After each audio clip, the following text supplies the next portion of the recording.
Well, I came to Ibiza from London after having some very good time there, working in different jobs, and then at the end doing very happy hippie life in the beginning of the 70s until 71.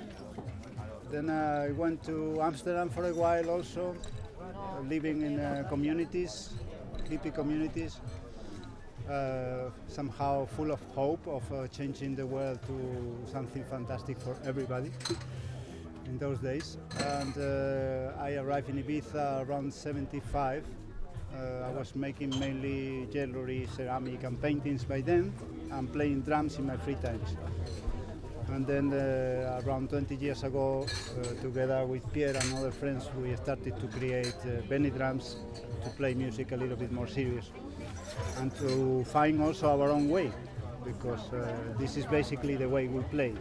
Try to get the new things from the inside of us and harmonize to create new things. So our best pieces have been improvisations that we play through the years, and they never have been recorded.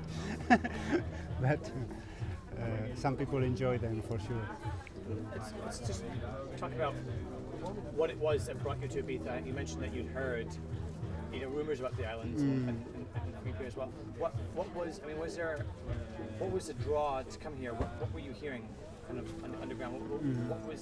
Why would you have come here? That's what I want to understand. Yes, like in a way, like many people who grew up in big cities or rather big cities, we were missing a little bit the country life side of life and to know how it is like. So we hear about Ibiza, like people are living in the countryside, they're growing their own food, they are making their own artisanry, they live without water and without electricity, without running water, of course, not without water.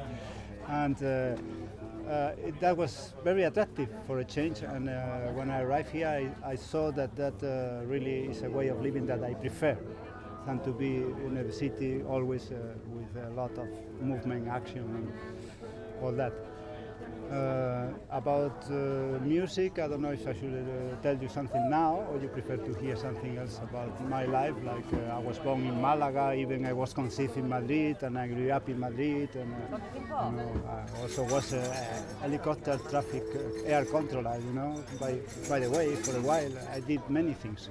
But, what attracted you? Why did you come to the island? Well, I came really by luck because I am skiing instructor as work, and a guy who has spent his childhood there went to our school to make one season, and at the end he said, "Hey, come on, my mother's got a flat in Ibiza. Why don't we, after the season, go down?"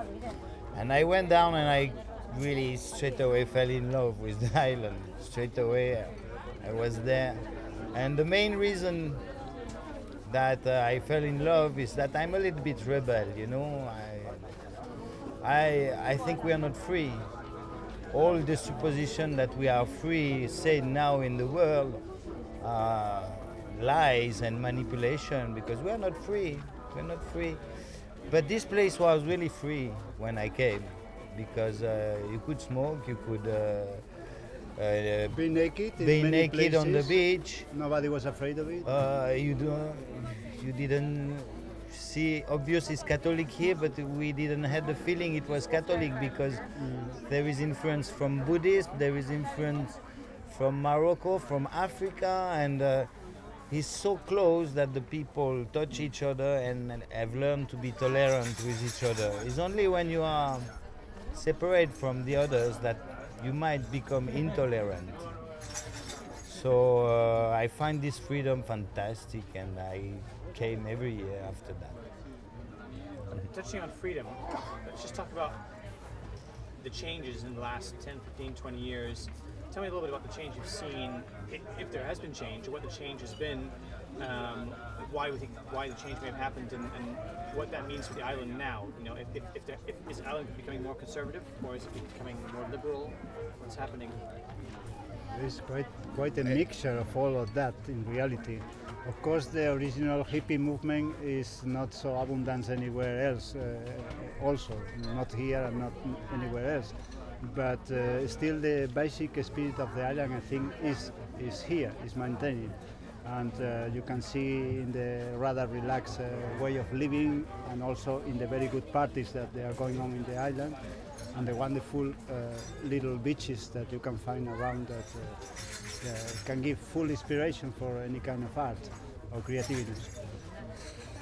So yes, life changed everywhere. In the island a little bit faster because somehow it was rather primitive only 30 years ago.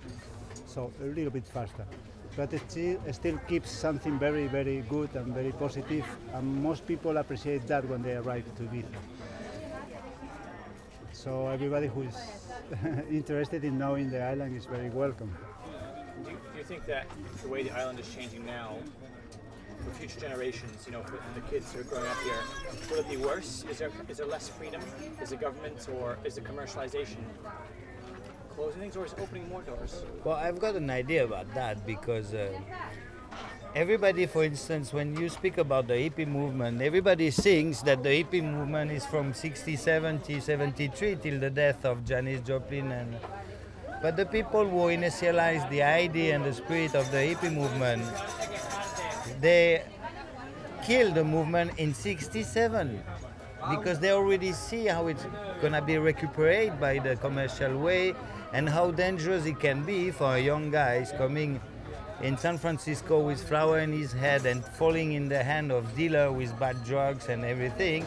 So when these people who has started a new way of thinking about freedom, realize that they had the courage to say, no, we're going to kill the movement. And they make a big coffer like this and went down Ashbury Street and burned it. And it was in 67.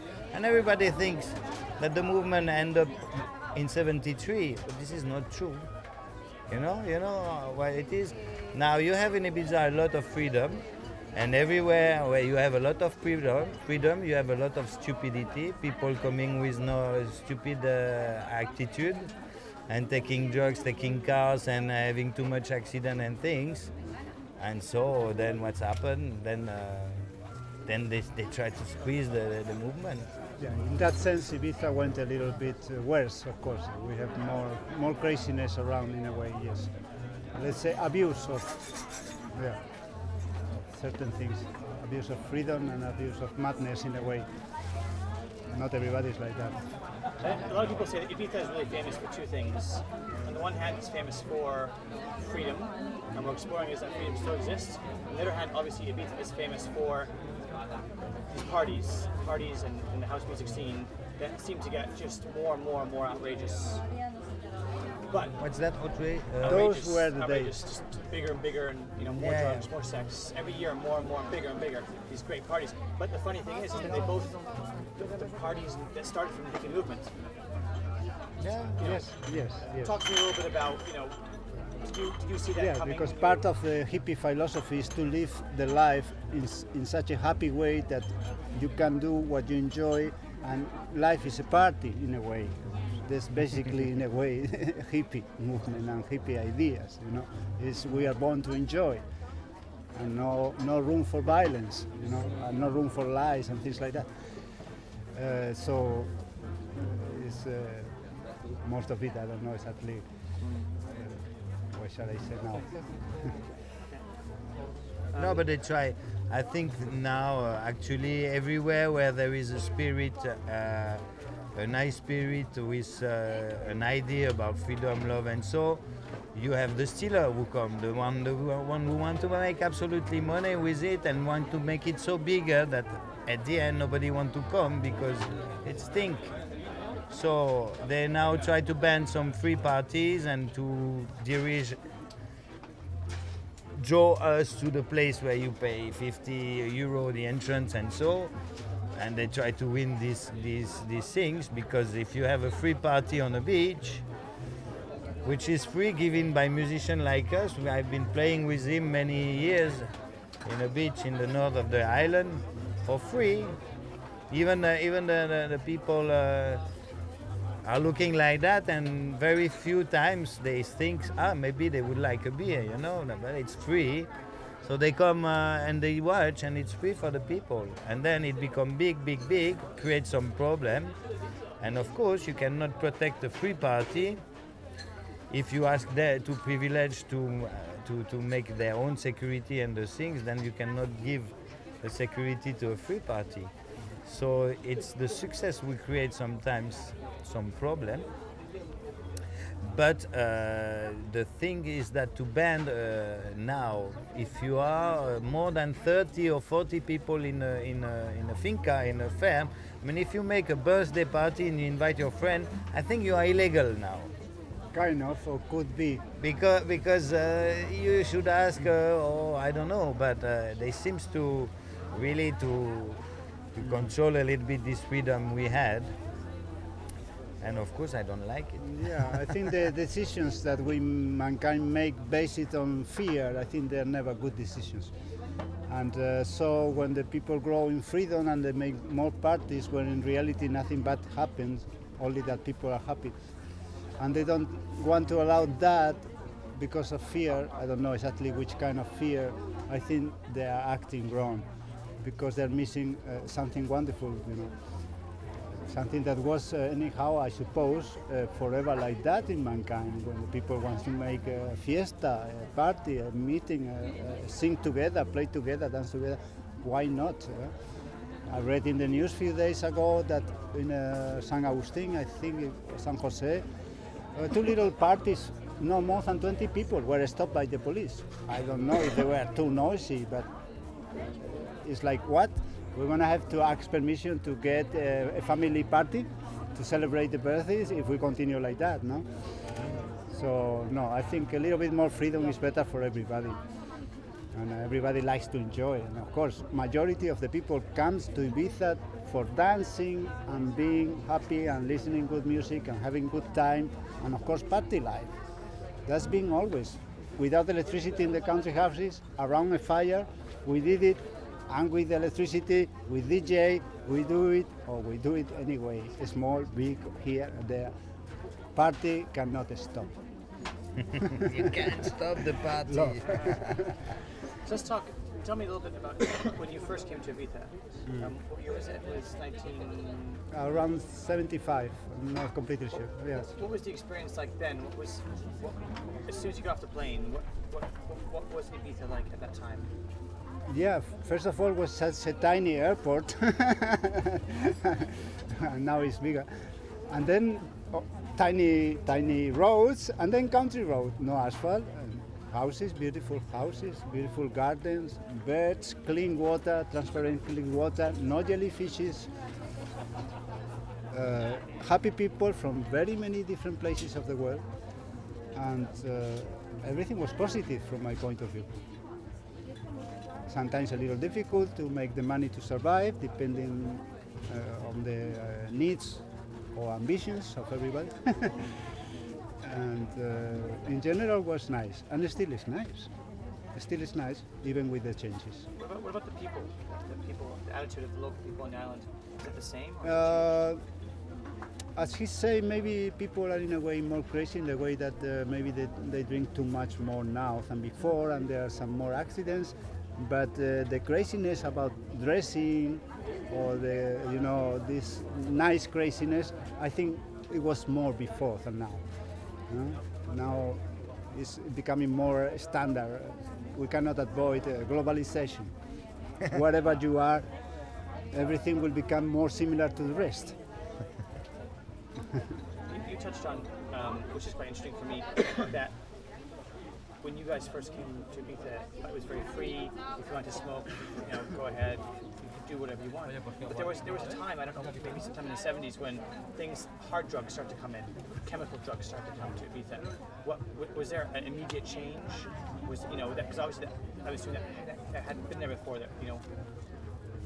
I think there have been in Ibiza, like in most big cities in the world, a lot of drugs, all kind of them. So it depends very much on every individual which kind of drugs they like to use or abuse or not. Me personally, I only like what is called soft drugs, and never too much. But there's everything. It's difficult to generalize, But I read in the news, by the way, not long ago, that the statistics say that in Ibiza is a very high consumption of drugs, especially in summer. Very, very high. You don't see it. Isn't it hypocrisy? Yeah, we all are born from our mother and father, but you don't see how. We all make pee-pee, we all make everything, you know, we all have a body like the others. There's a little bit of hypocrisy in mankind. Animals don't have that. Plants don't have that. For animals, if you give a good plant of marijuana to a sheep, you'll see what he do with it, you know. He's gonna eat it straight away, and then I don't know. Yeah, but they have nothing to hide, you know, they have nothing to hide. Yeah, but Huh? the thing is that if you have, better to have controlled drugs and good drugs than hide bad drugs who attack the health of the people. I Yeah. mean, the Dutch people, they have understand everything, you know. The people from Holland, now they try to change in Holland. You know, they don't agree that you control, that you have a place to control your drugs. But it's much better to have a place where you control in drugs and take away pills, which is dangerous, because the guy is gonna make it anyway. And that's happened all over in Europe. They want to party, they want to enjoy. And they don't want to listen to the standard of the government because they see how they act, their government. They're also liar, manipulator, and so, and then they come to the people and say what they have to do. And then they hide, they don't let control the quality of the drugs, and then accident happen. If you have a good ecstasy and control, and the Dutch, they give you back, you can take it. Nothing bad's gonna happen. And if you take one in a year, maybe it's happening for your brain. It saves you a parapsychologic or psychologue, you know. It's less money.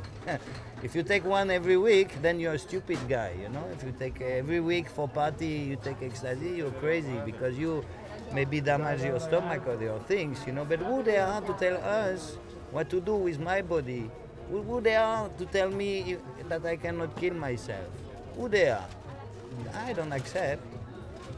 The last movie from Juliette Binoche, a French, she's a fantastic actress, was banned almost everywhere in Europe because they attack the Catholic Church. They still have the hand to ban the movie.